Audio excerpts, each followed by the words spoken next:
નાયબ મુખ્યમંત્રી હર્ષભાઈ સંઘવીના હસ્તે ભાવનગરમાં ચેરિટી ભવનનું ખાતમુહૂર્ત. રાજ્યમંત્રી શ્રીમતી નીમુબેન બાંભૈયા, પ્રભારી મંત્રી શ્રી કૌશિકભાઈ વેકરિયા અને ધારાસભ્ય શ્રીમતી સેજલબેન પંડ્યાની વિશેષ ઉપસ્થિતિ.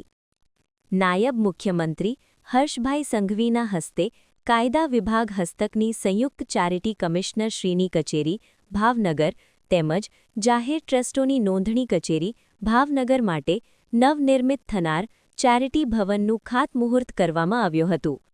આ કાર્યક્રમ રાજ્યકક્ષાના કાયદા મંત્રી અને જિલ્લાના પ્રભારી મંત્રી શ્રી કૌશિકભાઈ વેકરિયાની વિશેષ ઉપસ્થિતિમાં યોજાયો હતો.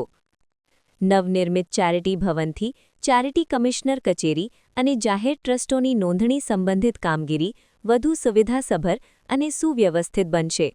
આ કચેરી ખાતે જોઇન્ટ ચેરિટી કમિશનરની કોર્ટ કચેરી તથા ચેમ્બર બાર રૂમ, નાયબ ચેરિટી કમિશનર અધિકારીની chamber, court room, staff room, record room, bar room સહિતની સુવિધાઓ હશે.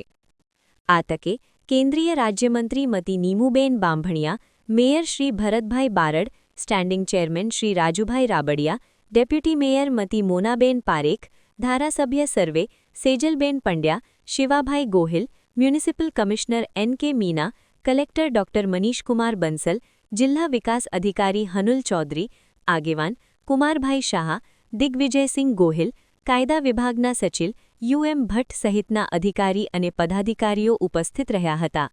રિપોર્ટર ફિરોઝ મલેક, ભાવનગર.